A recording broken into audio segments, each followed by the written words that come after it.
الحمد للہ وکفی وسلام علی عبادہ الذین اصطفی اما بعد۔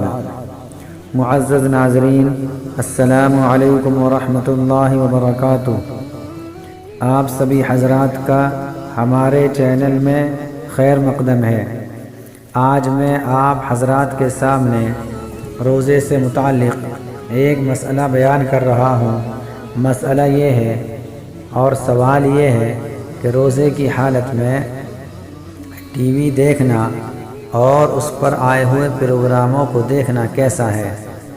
تو اس کا جواب یہ ہے، روزے کی حالت میں ٹی وی دیکھنا یہ مکروہ ہے اور اس کے ذریعے سے روزے کا ثواب باطل ہو جاتا ہے۔ اصل میں بات یہ ہے کہ روزے کا جو مہینہ ہے وہ تربیت کا مہینہ ہے اور یہ تقوی کا مہینہ ہے، اور یہ کیفیت جو آئے گی اور یہ کیفیت جو حاصل ہوگی یہ اس صورت میں حاصل ہوگی جب کہ آدمی کھانے پینے اور نفسانی خواہشات سے بچے۔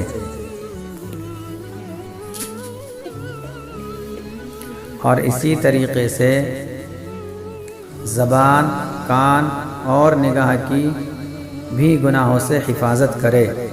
اسی لیے آپ صلی اللہ علیہ وسلم نے خاص طور پر روزے کی حالت میں غیبت، جھوٹ وغیرہ سے اجتناب کی تلقین فرمائی ہے۔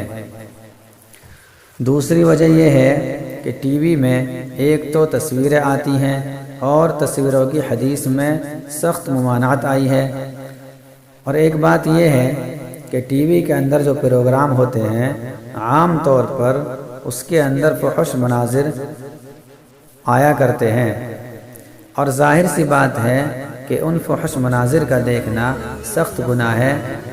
اسی لیے عام حالات میں بھی ٹی وی دیکھنے سے بچنا ضروری ہے، اور ٹی وی دیکھنا یہ گناہ کا کام ہے، اور روزے کی حالت میں تو اس کا خصوصی طور پر اہتمام کرنا چاہیے، اور روزے کی حالت میں تو بہت زیادہ بچنے کی کوشش کرنی چاہیے، اس لیے کہ روزے کا مقصد ہی فوت ہو رہا ہے۔